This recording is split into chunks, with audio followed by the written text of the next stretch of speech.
In the dry, dusty morning heat, barefoot kids in torn t-shirts run after an old, deflated soccer ball. They give the soldiers crossing their playground a wide berth. This is in N'Djamena, the capital of Chad. Soldiers here are everywhere, and in charge. For many of the kids, soldiers live an ideal life. They have smart uniforms, dark glasses, and usually a scooter or at least a bicycle. Nobody tells them what to do. Many kids here want to be soldiers, and until 2007, many kids here could become soldiers, joining any one of a myriad of armed groups. But following a cooperation agreement between UNICEF and the government, Chad has withdrawn over 800 children from groups involved in armed conflict. Those children have entered transit and orientation centres and receive vocational training in a bid to stop them rejoining for economic reasons.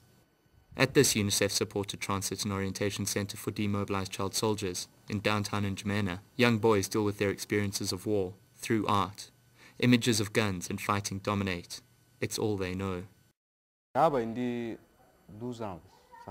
joined the National Army when I was 12 and fought for them for 4 years. And then I joined the rebels. I was a soldier of war. At the centre run by Care International, in addition to the art therapy, the boys are able to draw on 24-hour counselling to help them readjust to life outside the war zone. They often arrive with violent, aggressive tendencies and suffer sleep disorders. But with time, social workers are able to gain their trust. They are given literacy and language classes, receive 3 meals a day, and receive health care, as many arrive with injuries sustained while fighting.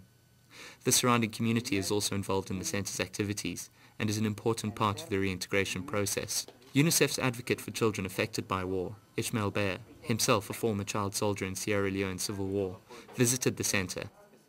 Whenever I visit such places, like the center we went today, there's a bit of sadness, but there's also a bit of, I feel like I can bring some kind of assurance to some of the young people there because I've been in a similar situation. I came to one of these centers very uncertain of what the next step of my life would be and where I am now so that they can understand that there are possibilities that lay ahead. The use of child soldiers globally is widespread. Around 250,000 boys and girls under the age of 18 are currently involved in more than 30 conflicts worldwide. Some children are abducted or forcibly recruited.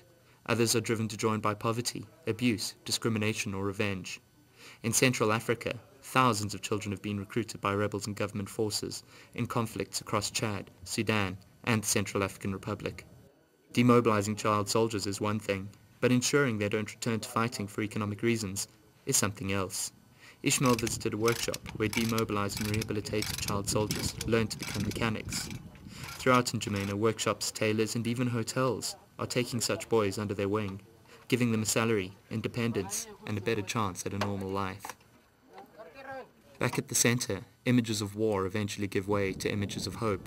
Robert is training as a mechanic, and instead of guns he now sketches motorcycles. It's his way of leaving behind the past and looking to the future.